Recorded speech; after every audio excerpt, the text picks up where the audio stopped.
Yes, indeed, it's a beautiful Tuesday, and they're saying it's Tuesday blessings. Hashtag TV47 breakfast. Yuge says Tuesday blessings 001. Mombasa is watching. Antonius D. Fungoiz says Signet mlipeleka hapi Jupang hainibambi pole sana. Tutakutafutia lakini hujaniambia kwamba wewe uko maeneo gani so that we can help you scan and find us. Peter Musalia says hapa ni mjengo Ngara, you are locked. Alfred Okulia Mayabi says locked in county 037. Indeed, remember you're watching TV47, and if you want to wake somebody up, we are with you. Ibrahim says Corazon, you wow. Okay. You wow, Rudia. You wow. Okay. All right, I'm telling you. Okay, this one is a hot one. Okay, all right. Oh my God, you know. Okay, all right. Oh my God, wachana naye. Hiyo ni uongo wako. Nitasoma, wacha nipate hiyo message nitatambua. Thank you so much for staying with us. Who do you want to wake up? Who do you care about enough to wake up? I know it is 7:30 in the morning, but who is in bed? And tell that person you care enough. 22047 is the SMS line. Today. Na huyu ni nani? Rudia jina la huyu bingwa. Wajua huyu bingwa ametuma harafa 3 zilikuwa zimefuatana na hakuna hata moja anaweza kusoma hewani. Na naomba kitu kimoja, nijue jina lake ndo baadaye nimtafute nimwambie bingwa nambari zako ndizo hizi. Corazon zake ndizo hizi. Hapa pana joto. Siwezi kosea Mwenyezi Mungu kuunganisha binadamu. Hapa pana joto. Hapa pana joto mwenzangu, ila kuna baridi sana kwenye studio. Today we were talking about a video earlier on of the woman who, despite being an albino and suffering that as a disability, and we know the stigma that they carry around in the society, has been an inspiration to so many in Burkina Faso. Bila shaka inamaanisha kwamba ulemavu si mwisho wa maisha, bali ni ukakamavu mwingine ambao unakupatia nafasi ya kwenda katika nafasi ya juu zaidi.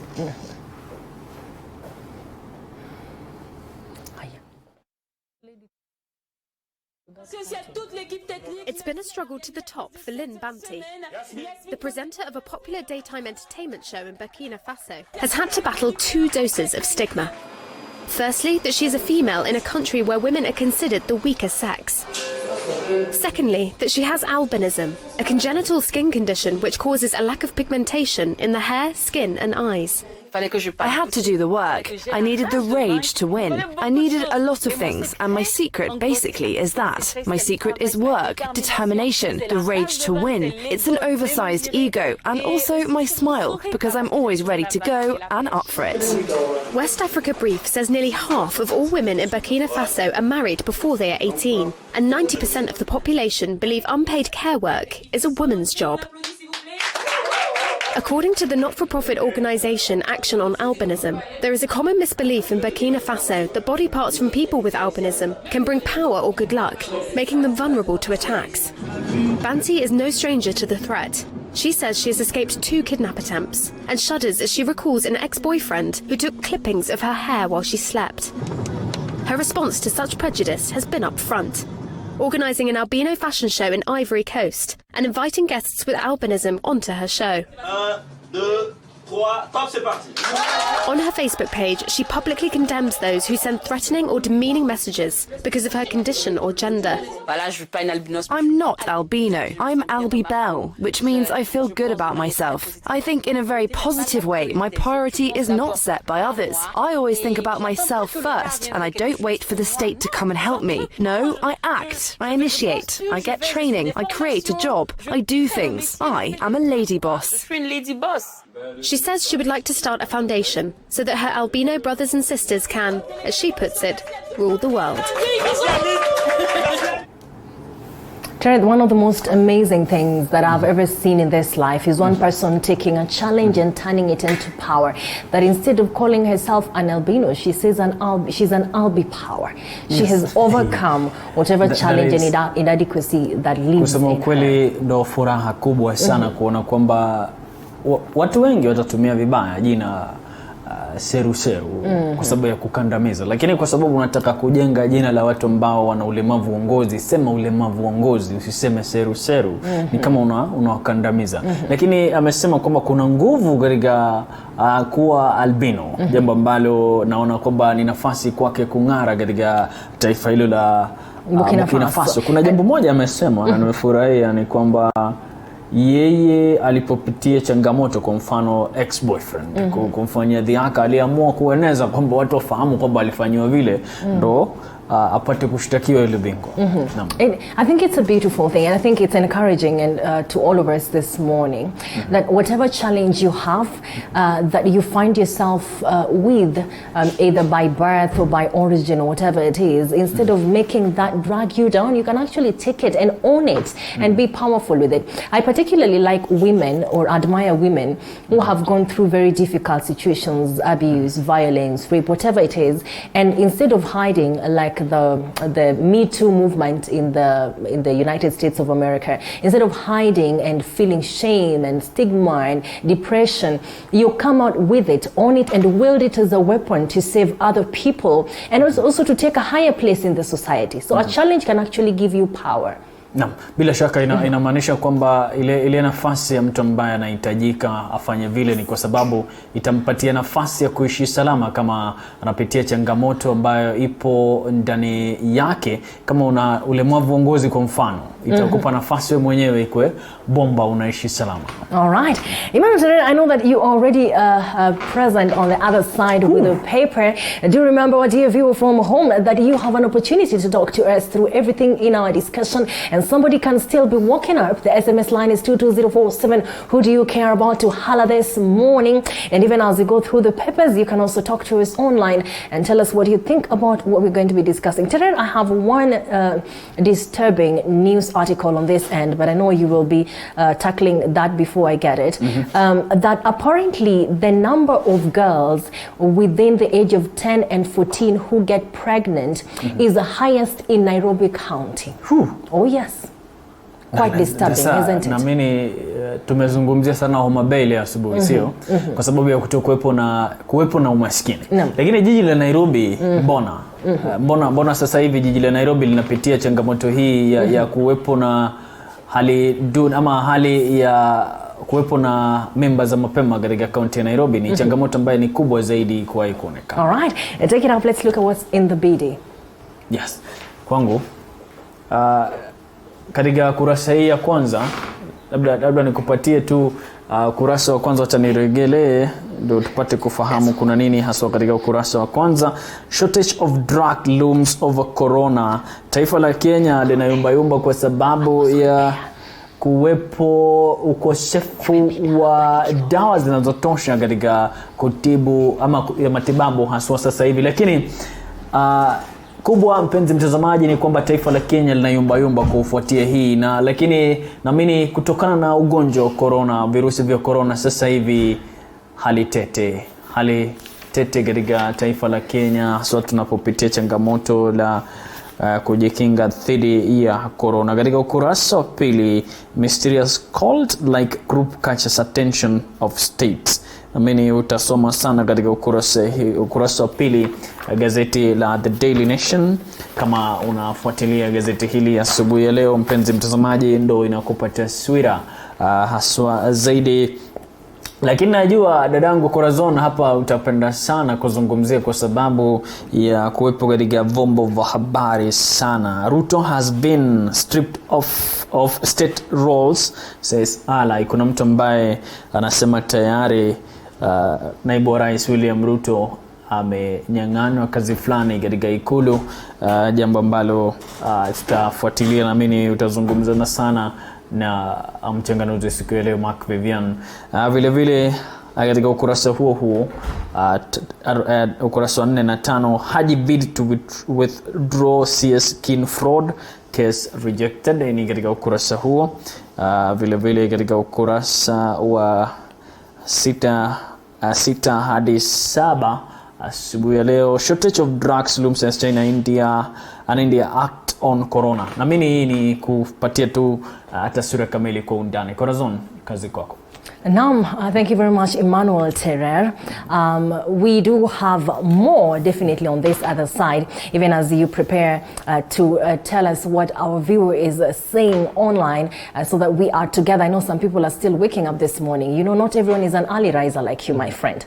But then on the Daily Nation, if you are joining us, we're going to be looking at what's happening in the country through the eye of the paper. On the Daily Nation, handshake, peace or con game. What exactly is the handshake made of? And we're going to be looking at this from the words or the current words of DP Dr. William Ruto. We're going to be playing you a clip of one of his statements during the weekend, during the burial ceremony of Sergeant Kipyegon Kenei. And this is because most of the political analysts are looking at what is happening in the political landscape as emotions and reactions. On the Star, Tuju broke 12 ribs, 3 vertebrae and injured his head. In an exclusive interview, the CS says he survived by God's grace. He actually admits that he has survived a plane crash before, but this time round, he believes that his injuries were way worse than ever before. Again, still on the front page of the Star is DP William Ruto between a rock and a hard place. What exactly is escalating the fight against the system, as he claims, or the fight against him by the system? And we also have Msambweni Member of Parliament Suleiman Dore, who was laid to rest yesterday. He passed on from cancer. That is also on the front page of the Star. And then on the front page of the Standard, the hands that rocked Kenya, and these are the hands of President Uhuru Kenyatta and the former leader of opposition Raila Odinga. This is the second year that we are celebrating the anniversary of the handshake, and many people are wondering, within the handshake, is it something that has benefited Kenya, or within the handshake we have had losses which might now lead to more division within the country? Do talk to us. SMS line is open 22047, and we begin with the words of DP William Ruto. We have political analyst and commentator Mark Vivian Vincent. Karibu sana. Asante. Wajua ni kama kumekuwa na baridi sana, wengine wakaamua kwamba hawatoamka leo, lakini pengine shughuli za hapa na pale pengine zimeweza kuwasonga. Very true. We are within the feeling of celebrating an anniversary for the handshake. It is not so long gone, and the question as it is right now is, has it rocked Kenya or has it brought Kenya together? This is a conversation I know that has been happening here and there. But what is your take? Do we have enough reasons to celebrate the handshake as a uniting factor? These are a double-edged sword on my view, because you realize there is a section of people who will celebrate and a section of people who will not celebrate. And Maki, you realize now when the issue of 2022 succession politics steps in, then the ball game changes. Right. Those who are aligned to the two parties, that is the president and the opposition leader, Honorable Raila, those people that are aligned to them, they feel the handshake was the biggest deal, was one of the best things could have ever happened in the country. And those who are aligned to the likes of the deputy president of the country, they feel this was a political conmanship. So you realize this takes a personal review, this takes a personal analysis, and then when we talk about peace, peace is not just an absence of war. We don't say the country is in peace, the country is united, because nobody is rising up against each other.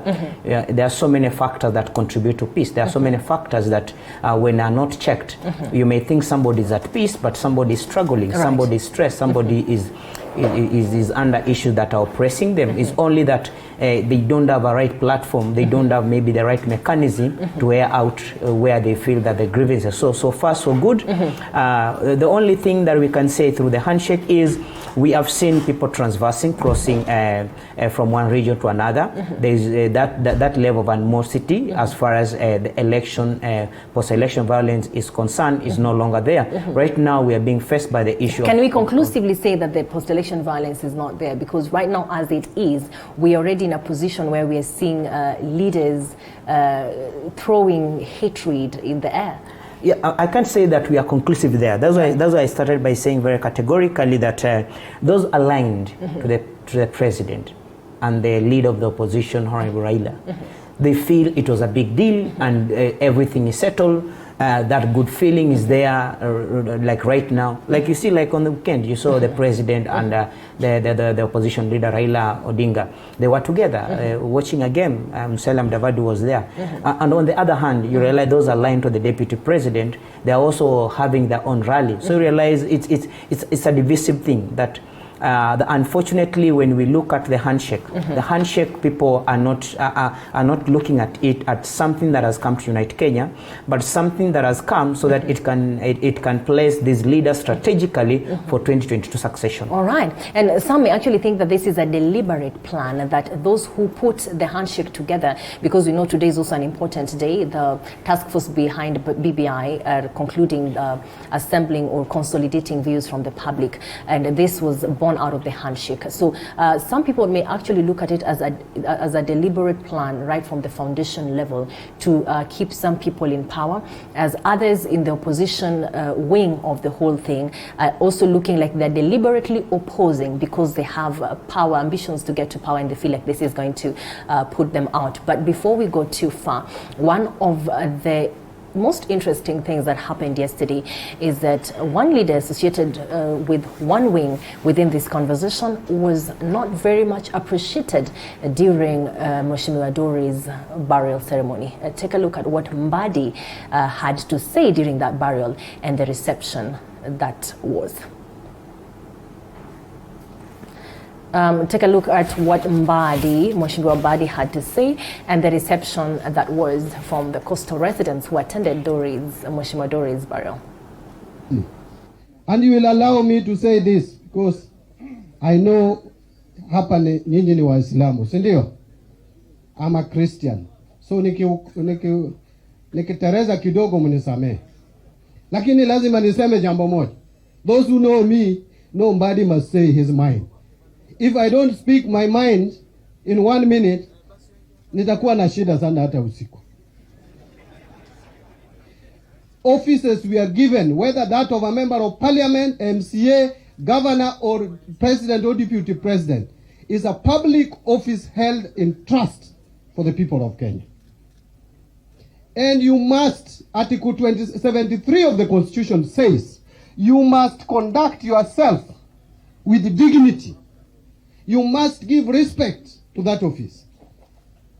It is a shame that the second highest office in this country can host criminals. It is a shame. And we cannot stop talking something like that. It is such a big shame. Kwa hivyo, what I want to say is that as people of Kenya, asanteni sana. Asanteni sana. That is why I said nikitereza mtanisamehe, si ndio? Wangapi wamenisamehe sasa? Lakini wacha nimalize ya kusema you have to be accountable for your offices. Sawa sawa? Otherwise asanteni sana, Mungu awabariki. Ya mwisho, kama chama nimepewa kitu kidogo hapa, nitapatia familia nikimaliza. Asante sana. Asante sana. Jamani, swala ala nabii. Swala ala nabii. Ndugu zanguni, tuko kwenye mazishi. Tumpe heshima kaka yetu aende salama wa salmi. Kwa hivyo jamani, tuwe radhi. All right, and that was Mheshimiwa Mbadi from Homa Bay County. And the message, as it seems from that clip, is that the coastal residents were not willing to listen to the conversation that he was starting, or to the direction he was going with that conversation. But that, together with the BBI that was born of the handshake that currently we are asking if is rocking the country or rocking the politics of the country as a whole, is a conversation we're having this morning. And Mapete, or as we call him, Tony Mwirigi, is actually on standby because the BBI task force is concluding consolidating public proposals from the public, or receiving proposals from the public today, as we move forward into what seems like a very ripe season for referendum within the year. Tony Mwirigi, if you can hear me, how is it that, how does it look? Are they ready? Is the ground ready for the final proposals? I know that Mheshimiwa Orengo is probably expected to appear there today.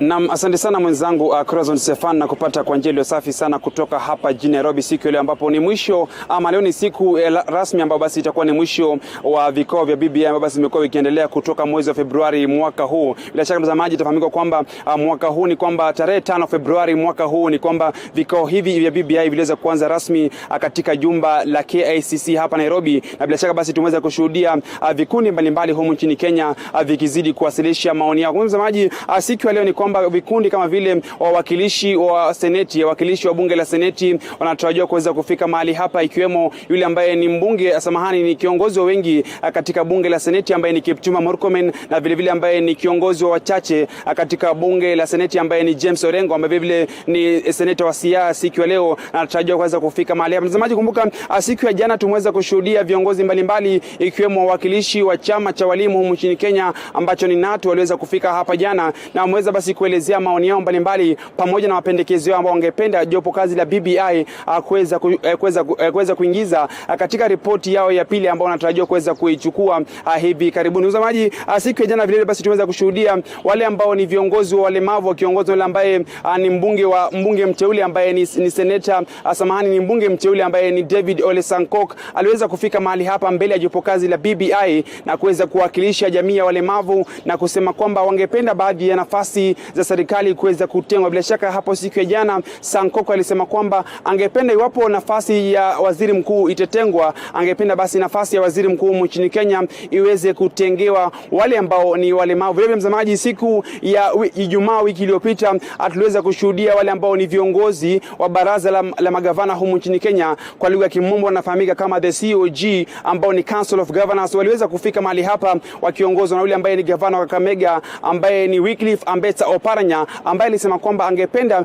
baadhi ya masuala kuweza kuangazia ikiwemo swala la bima ya NHIF ambao basi wangependa basi ziweze kusaidiwa na kuweza kupelekwa katika kaunti zote 47 niposa kuweza kumsaidia yule ambaye ni Mkenya kawaida. Mtazamaji, tumeweza kushuhudia viongozi mbalimbali wakiweza kufika mahali hapa. Vile vile tumeweza kushuhudia wiki mbili zilizopita yule ambaye ni kiongozi wa ANC ambaye ni Musalia Mudavadi aliweza kufika mahali hapa kuweza kuwasilisha maoni yake. Vile vile ambaye ni mbunge ambaye ni gavana wa Machakos ambaye ni Alfred Mutua ambaye ni kinara wa chama cha maendeleo Chapchap aliweza kufika mahali hapa na ameweza kutoa mapendekezo yake. Mtazamaji, wataweza kukaa chini jopo kazi hili ya BBI ambalo basi linaongozwa na yule ambaye ni seneta wa Garissa Yusuf Haji pamoja na aliyekuwa mwanasheria mkuu ambaye ni Amos Wako. Wataweza kukaa chini na kuweza kucompile ama kuweza kuja pamoja na ile ripoti baada ya kuweza kupokea mapendekezo yote ya zaidi ya vikundi zaidi ya 15. Kumbuka mtazamaji, mwanzo wa vikao hivi tuliweza kushuhudia ile ambao ni Kenya University Student Organization ambao ni KUSO ama wawakilishi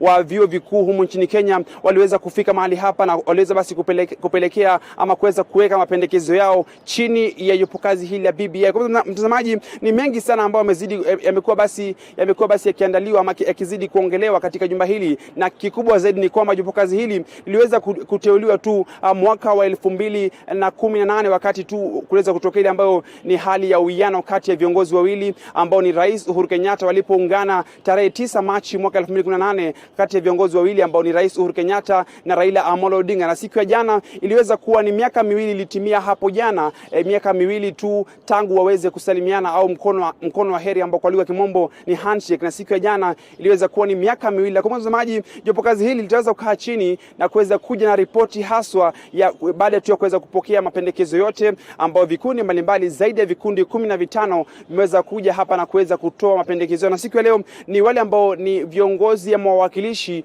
wa seneti waliweza kuja mahali hapa na kuweza kujua na kuweza kufahamu baadhi tu ya masuala ambayo wako nayo ni yapi. Lakini kikubwa zaidi mtazamaji, ningependa basi kufahamisha kwamba tutazidi basi kufahamisha yote ambao basi yanazidi basi kutendeka kutoka hapa. Ila kwa sasa mtazamaji, nafahamishwa na mwenzangu upande wa pili kwamba kunao maripota wengi ambao wapo katika kaunti tofauti na vile vile hadi nchini Rwanda, ambao basi ningependa kuweza kuwapatia nafasi maripota wenzangu waweze kutufahamisha ni yapi haswa ambayo yanazidi kujiri kutoka maeneo mbalimbali hadi kutoka nchi ya Rwanda. Kwako mwenzangu Corazon Stefan na Emmanuel Tered pale studioni. All right, thank you very much, Tony Mwirigi, and our viewer at home, if you're just joining us, this is TV47 Breakfast, and Tony Mwirigi will be on standby to give us complete information on the conclusion of the validation process from the BBI task force. We do know that we expect the Senate Majority Leader Kipchumba Murkomen together with the Minority Leader James Orengo to that task force today, and this simply means that this task force has concluded receiving proposals from the public as a whole and also from the 47 counties. And one of the things that is notable is a 14-member team is supposed to propose statutory or constitutional changes necessary for the implementation of the BBI report as a whole. Many things have been put into question, one of them being how soon can we have a referendum, considering that we have general elections in the year 2022, and what exactly has the BBI report and the handshake done to us as a country, considering the divisions that we are currently discussing within the government that is between the Deputy President William Ruto and the President himself, Uhuru Kenyatta. We will be joining our team from Rwanda also to know what is happening in Rwanda, so do not go too far. But as we take a peek into what is going on with the BBI report, the handshake, and also the divisions that we are talking about, looking at the response that the wing that supports DP Ruto are giving to the wing that supports what now we are calling the system. I know that the proposals, the public proposals, are being received finally today. And this simply means that this is something that is moving forward and very fast into constitutional changes, into implementation, and into a referendum. Are we going to see this escalation of division going even deeper or escalating as we go further, in your judgment? I can say you're not a prophet of doom, but that is what we should brace ourselves for. As somebody say, as you hope for the best, prepare for the worst. Right. Because as we move closer and closer to 2022, the fight, the war, the intensity of the words must be there. Each and every team must brace itself very well to make sure it's the camp that I am in that carries the day. And the danger thing about that is that the Kenyans, a common one should be forgotten. And people will go because they want to remain relevant, they want to remain in power, and they want to be close to the source of power. So they will not think the positivity of the handshake. They will not think about, because when people are condemning the handshake, when people are saying it was a political of commandship, you remember when these things were happening, we are here and we discussed. And one thing that came out clearly is we were not part of that meeting whereby the opposition leader Raila Odinga sat with the president.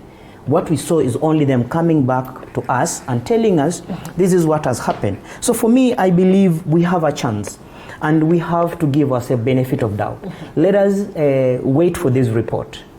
Read this report and see the thing they're proposing to us. Are they adding value? And then you realize even before the handshake has brought what we felt that these are the fruits on the table, we have again the BBI. Now the BBI, the bottom line of the two party is the BBI is going to raise one person in power, and the BBI is going to shut one person not to rise into power.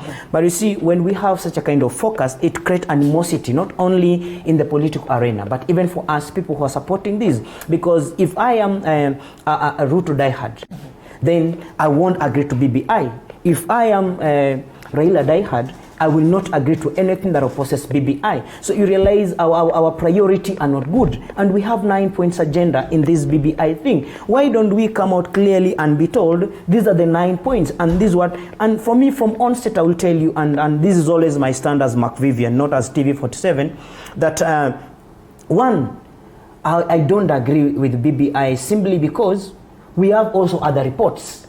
We have Kriegler report. We have Ndungu report. All other reports are there. The only thing that we are failing as Kenyan is we have never implemented the 2020 constitution, because everything they are suggesting in this 9 agenda, they are already in the constitution. The only thing that they want to bring in is the premiership. Right. Right, the 2010 constitution. One of the issues that brought about this BBI as a report and the proposals that we are conclusively receiving today as a country was the post-election violence and the need to prevent election violence. And we remember that in the time that the handshake was coming forward to save the country, many things were happening, including a call on the country or the side of the country that was supporting the opposition leader then to boycott use of particular products. A lot of things were happening. So election violence is one of the reasons why we actually came together and as a country decided to move forward with the handshake. Just hold on. Just hold on. As it is right now, do you think that we have solved the issue of post-election violence with the kinds of factions that are created or that have been created as we speak? I'll tell you this for free, Corazon, that so far we haven't had any tangible solution as far as post-election violence is concerned, because you realize what brings Kenyans to war. Right. It's only that we don't have a credible election, and that's one thing. So the only thing that can stop post-election violence is when you declare the winner and declare the loser. And I believe this is where now the whole game stands. Because imagine now we pass everything in the BBI. Do we have stringent measures that are going to curb the issue of election malpractice? Because everything evolves around IEBC, who are going to be instilled in that position, that are going to be honest people of integrity, and they're going to declare the winner and declare the loser. So I think that is where the bone of contention is. All other aspects are just falling into place. And I'll tell you, like you're telling me, we were brought into calmness because before we were told to boycott products.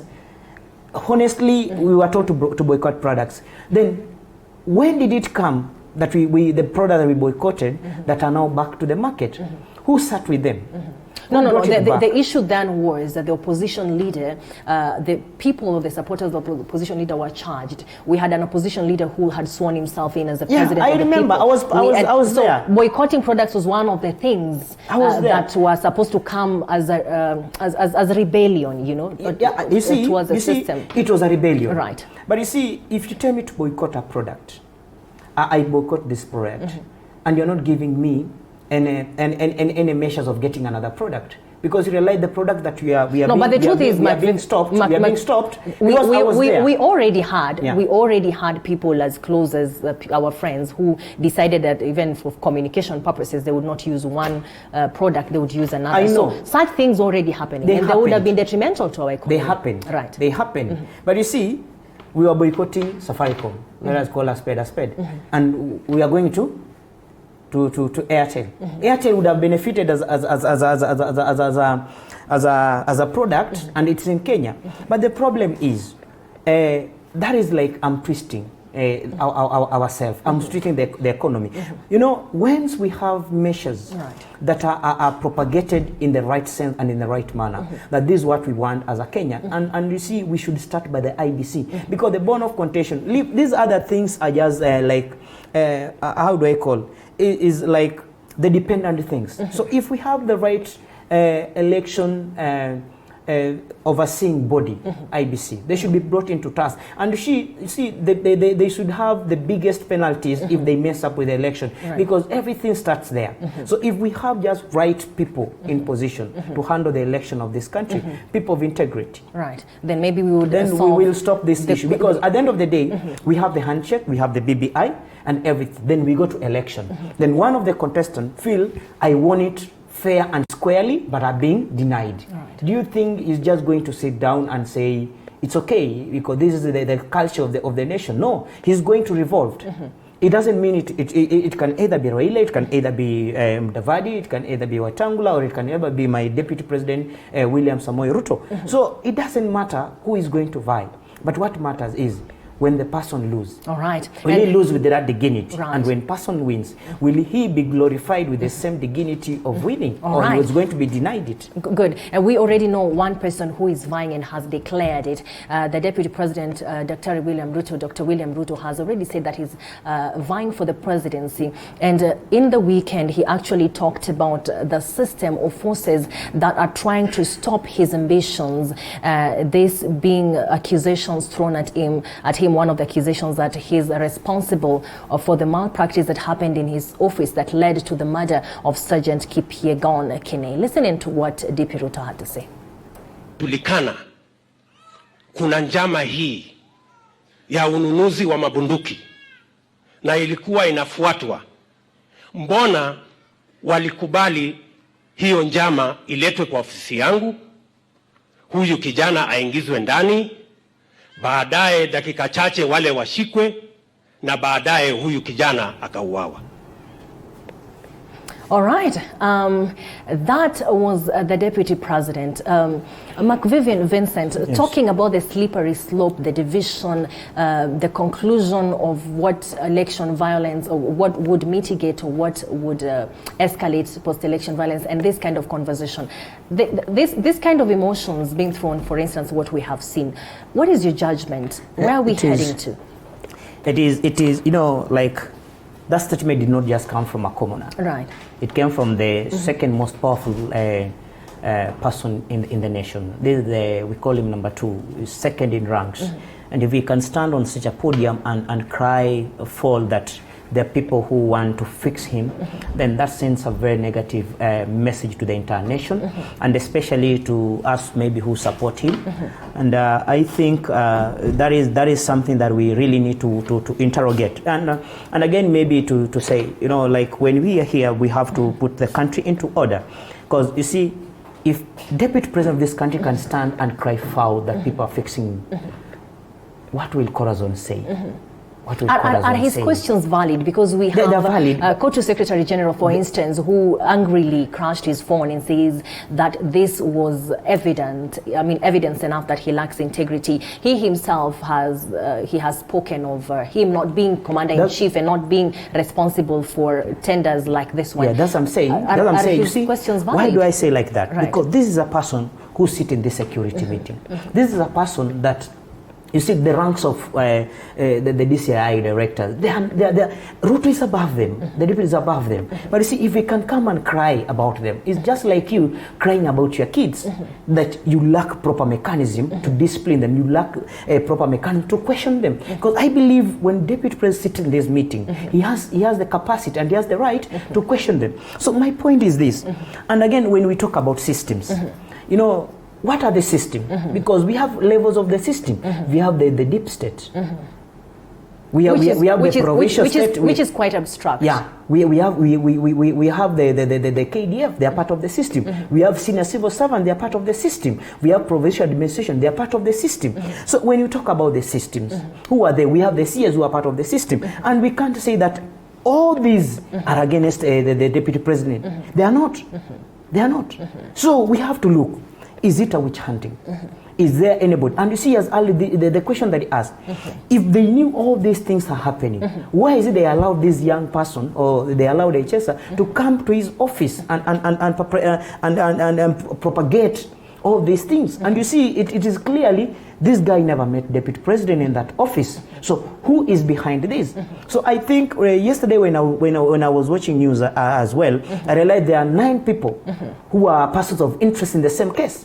We have two guys who are coming from the mobile operators. I don't know which company. They are part of it.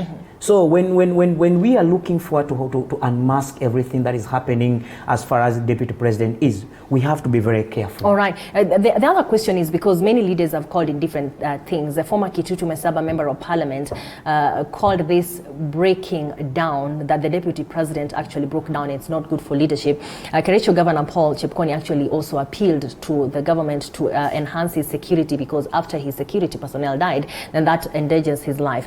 The deputy president is the second most powerful person in the country as we speak. When we have situations where now he is breaking down and we are calling for the government to enhance his security, does that mean that the presidency is too powerful, or there is a force more powerful than the executive power in this country? And that's why you remember it goes back to the record. There is one day deputy president asked, because there is a time that he was restricted to go to his house, and they say that powers from above, and they say next time I want to know who does powers from above. I want to know, when you talk about powers from above, you want to say there are institutions that are more powerful than the deputy president in this country. If it's not only Uhuru, then let us tell who is this. So it should come out clearly.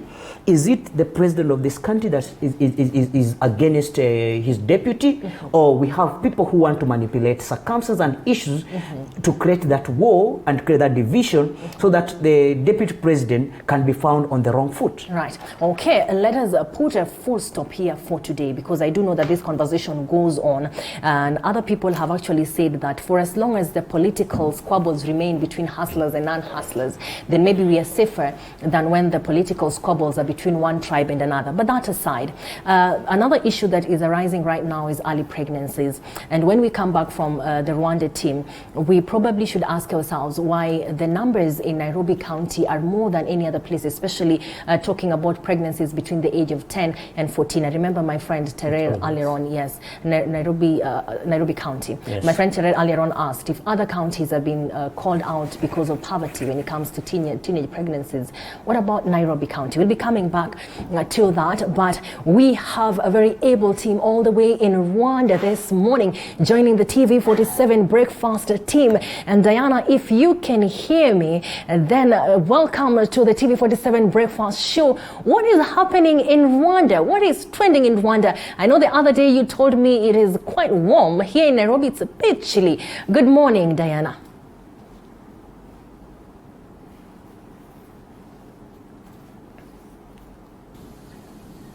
Hello, Corazon. Good morning, Kenya. Good morning, TV47. Good morning, The Breakfast Show.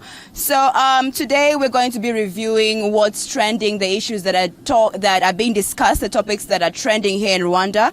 And I picked the East African newspaper, the Rwandan page, to look at what's being the trending topics. So one of something that is really being one of the things that are being talked about mostly evolved around the 2020 International Women's Day, and the country is doing so much to ensure that women are being boosted and developed in all sectors.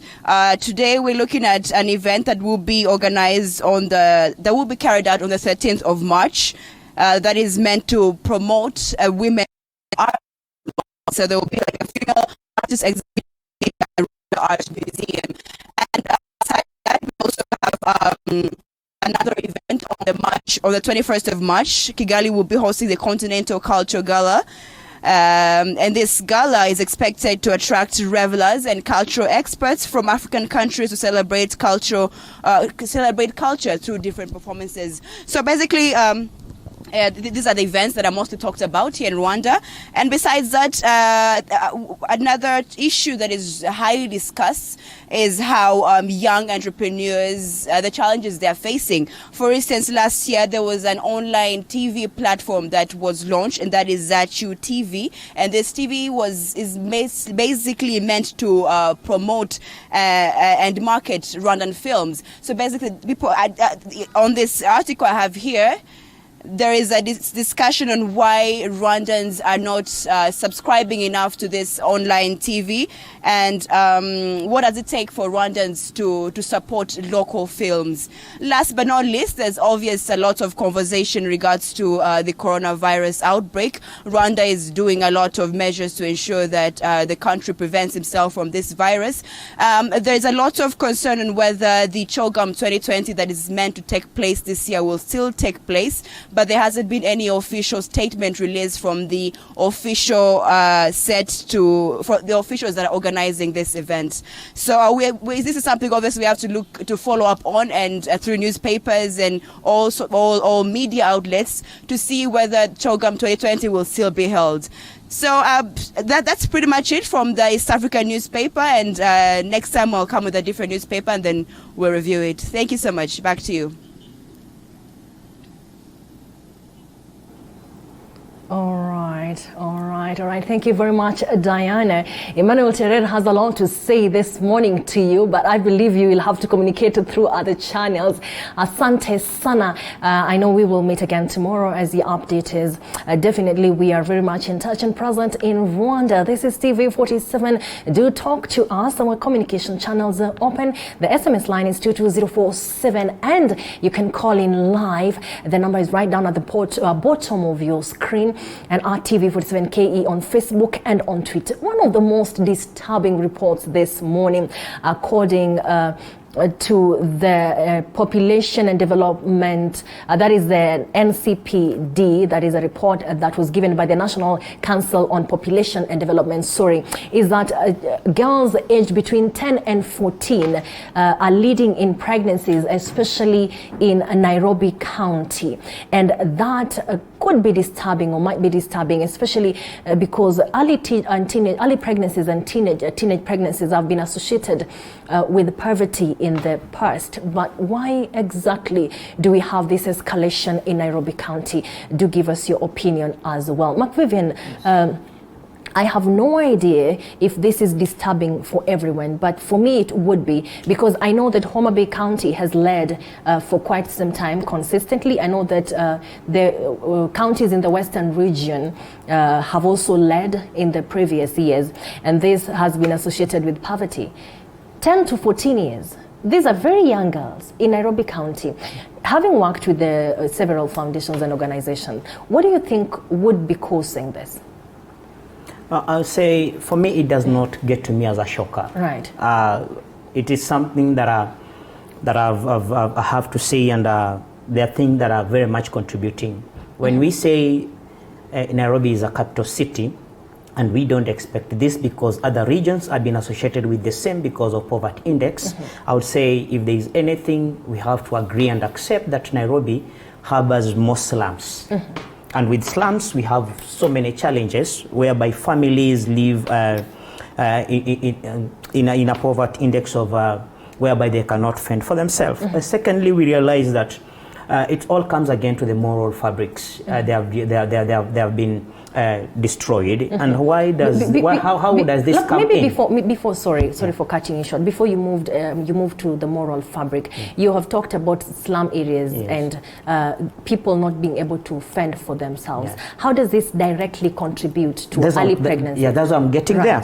And I'm saying this brings the issue of absent parentism.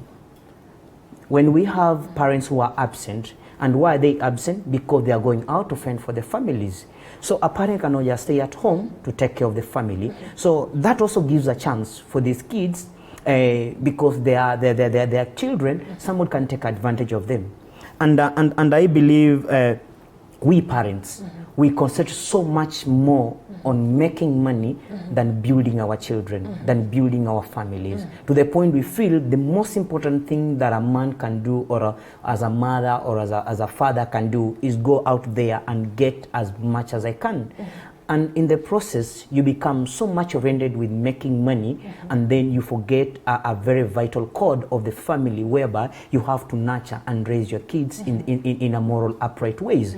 And so you realize, apart from just this poverty push us to go out each passing day. We go out there to look for this money. But when we come back home, we are tired. Even you don't ask a kid, how was your day? What happened? Because at the end of the day, because we have people who work at night and those work during the day. Maybe you have a neighbor who works at night and during the day is there. And if you associated this with slum areas, it might be said that everyone across the country or in most cities in the country faces the same challenge, and even those that don't live in the slum areas.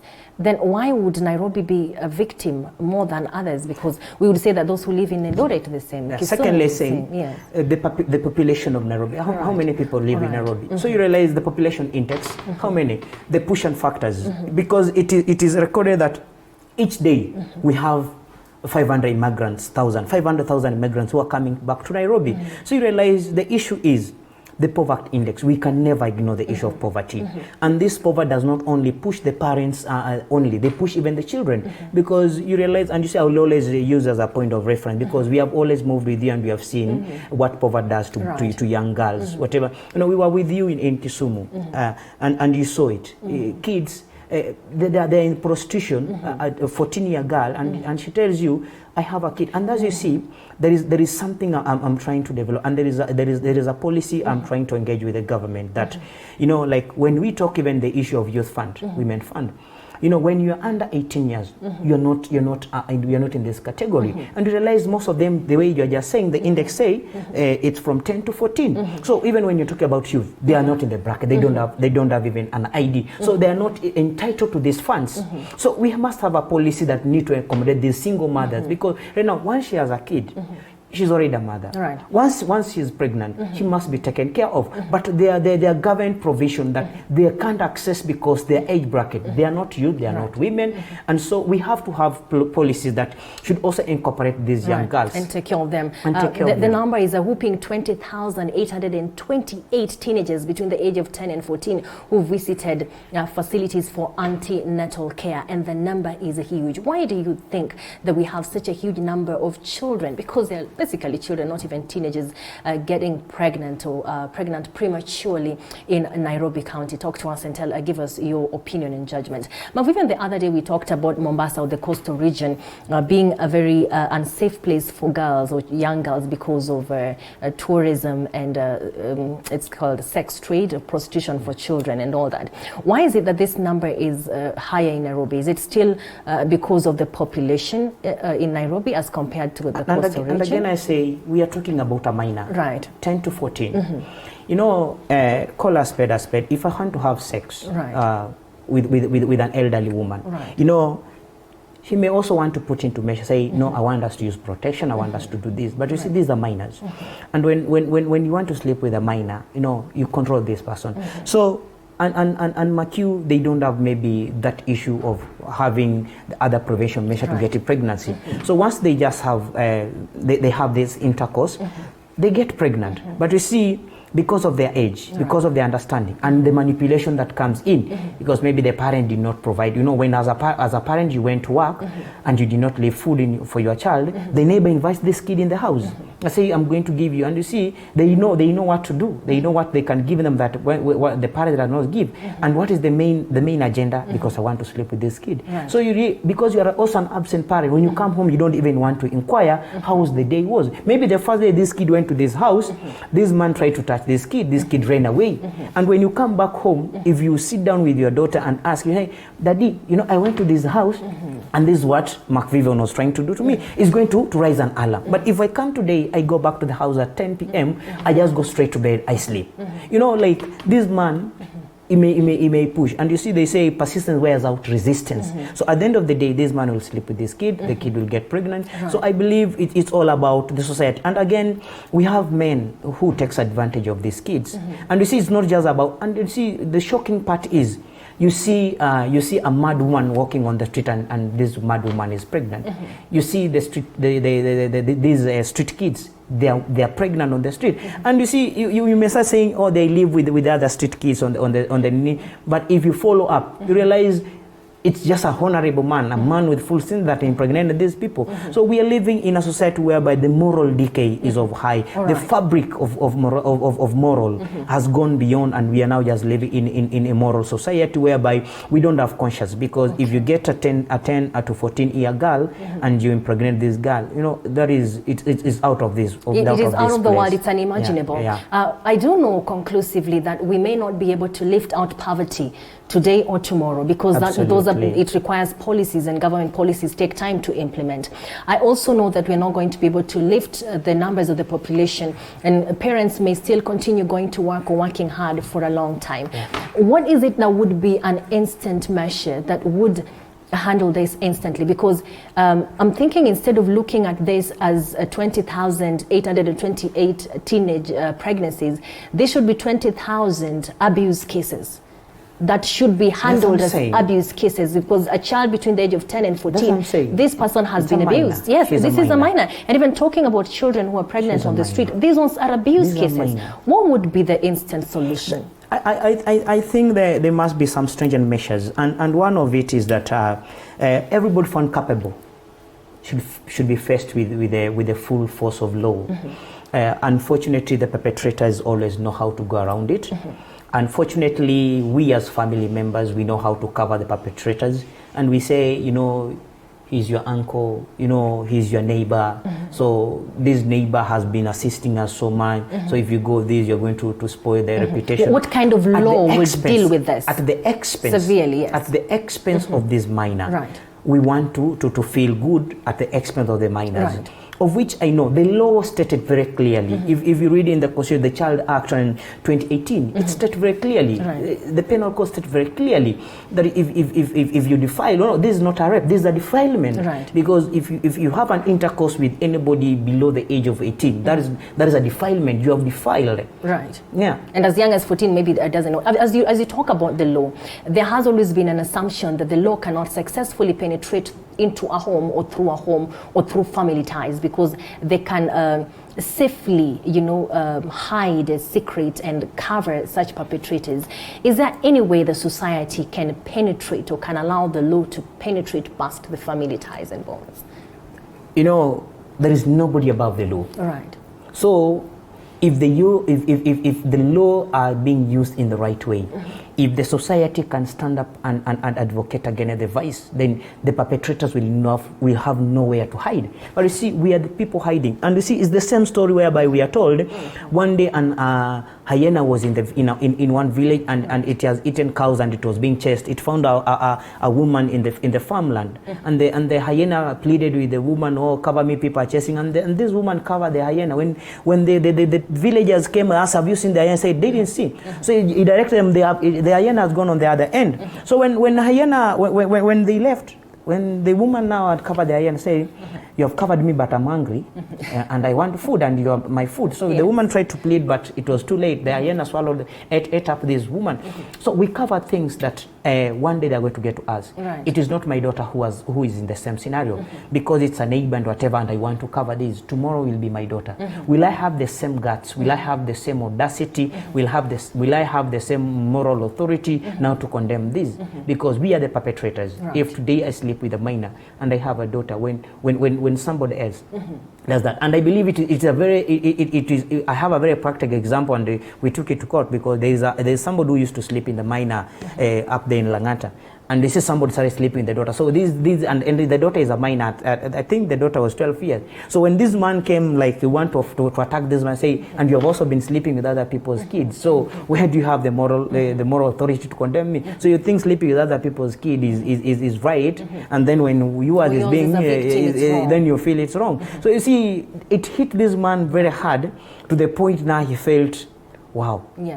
So I think it just us as a society, we have to stand for that which is right, and stand against that which is not right, and stand up and know that these are our daughters, these are our sisters, these are our... so the way I wouldn't want something to happen to my sister or my daughter, then the same way I shouldn't take an advantage of a minor. All right, Victor Okinde from Kabondi says, Kambondo Wangapala, Jimbo La Homa Bay watching. Stay tuned.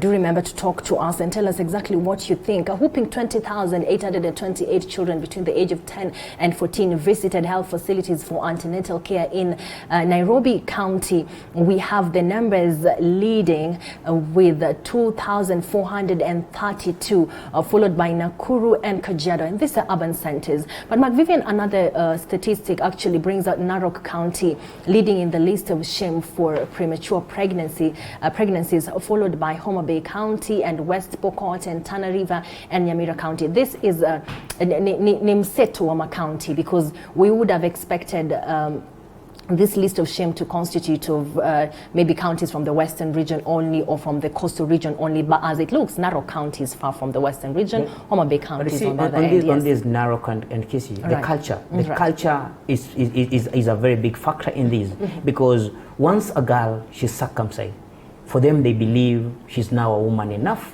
and they get circumcised.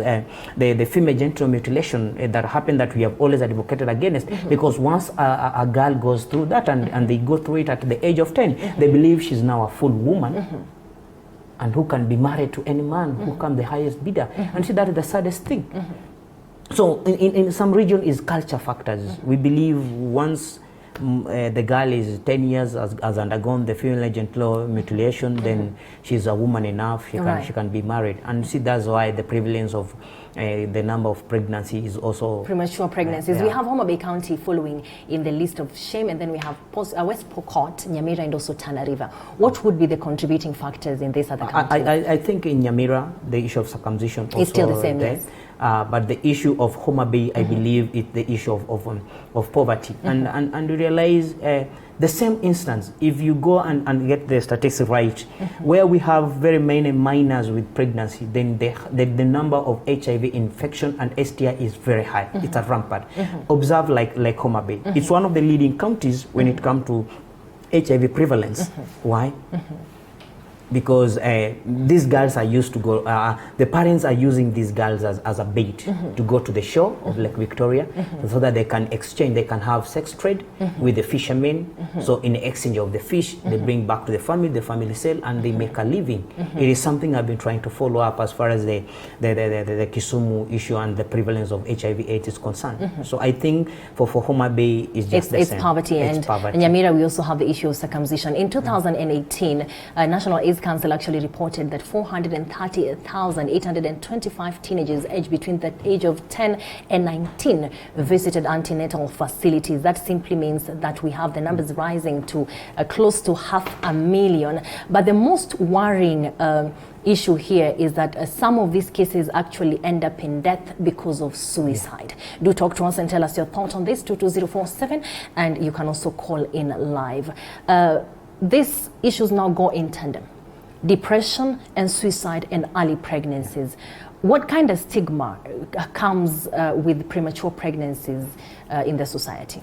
One, when the kid was engaging in this act, or was forced into this act, never knew the repercussions. And once the kid, you realize, when she was in school and she had the peers, all of a sudden she started being called mothers, and she was being called mothers with the same kids who are of the same age, not in a way of praising her, but in a way of mockery. That leads to stress and depression, because we are of the same age. I stopped going to school. Maybe even the height, and your fellow kids, when they meet you at the road, they look at, they mock you, mother. And you see, it's bring our sense of shame, and this lead to suicide. And if apart from this, we have said that even during giving birth, it is stated medically that their pelvics are not strong enough. So some give birth, but they end up having the fistula. Some give birth, but they end up having some complication. Even some of them become lame. They have some defects because their body is not strong enough to sustain that pressure during giving birth. So I think it is just us as the society to understand that we have obligation, we have a collective responsibility to take care of our young girls, and we should not use them as a trading tool. Like in Pokot, you realize, because people feel I cannot pay for the kids, they're here. So for them, they feel it's a source of wealth. So I can trade them out. If any person comes in and they feel, and you see, another thing is That Lisa was telling, there is a myth that is going around that if you are HIV positive in those areas, that if you sleep with a young girl who she is a virgin, then the possibilities are you're going to be healed, you are going to be cured. Not knowing you can't be cured because you sleep with a virgin, you are also endangering and infecting another person, or you are killing somebody. And this is against the law. And the law states very well, if you sleep with anybody and you know you are positive and you infect this person, you are liable. You must be jailed. You must pay the penalty by facing the full wrath of the law. You must be accountable. And finally, as we come to a conclusion, what is it that we can do to guide or protect the girls who are already victims of these situations? You've talked about stigma, you've talked about them feeling the shame, you've talked about them having consequences physiologically, and many other things follow them through. We have men that mock them for the rest of their lives. We have fellow girls, and the society generally treats them differently. What can we do differently for the girls who are already victims of premature pregnancy? One, we must make sure justice is brought to books by looking and searching for these offenders and make sure they face the full wrath of law. Yes. Secondly, them that are already pregnant, them that are already having kids at this tender age, they should be cared for. They should be loved. It should not be like an opportunity for us as families, for us as parents to turn against them. Right. Because I always say, before you turn against your kid, were you present? As a father, as a mother, were you present? As a father, as a mother, were you providing for the necessity of your kid? Right. Because I have a friend, she's very young, but one day she sent me a message that she doesn't have even the pads, but when you say, but your parent can buy, say, when I tell my dad is, say, I go, I look for it. I ask my mom, say, you're a grown-up girl, go and look for it. See, somebody, she's 13 years, but she's being told she's a grown-up. So if such a kind of a person meet a man who say, I want to sleep with you, then I buy for you these parts, what will stop this girl? Nothing. So we as parents, we must first of all counter-check ourselves that our kids may be pregnant, but what did we do before they get pregnant? Were we present? And the society at large that we are living around them. It's not time for us to throw tantrums to them. It's not time to victimize them, but it's time to show them love and also give them a second chance. And they become better people in the society if they're given that second chance. All right, thank you very much, Mark Vivian Vincent. Indeed, it's a very difficult conversation, because if a 13-year-old girl is told to go and fend for herself and she's not qualified to work anywhere, then that is quite disturbing. Kush Drasi, you're saying, I'm watching from Mount Narok. Nataka kuamsha my queen Mary akiwa Kikuyu. Nakwambia Kush, kama hajaamka basi wacha tumwambie amke, kwa sababu wakati sasa umekwisha kwenda kabisa. Ben Jokes unasema niko show iko sawa, nasikiliza kutoka Kericho. Abiezas nipa nasema Go TV no signal in Eldoret sad, mrudi Signet, na kwambia nitawasilisha kabisa. Dogo B unasema ujamali koni Mombasa tuned kabisa. Shukrani sana kwa kubakia nasi. This is TV47 Breakfast. The conversations go on online. If you go to our Twitter handle and our Facebook pages as well, our TV47KE, you will see our clips of these conversations, and you can continue contributing, and we will be contributing as well.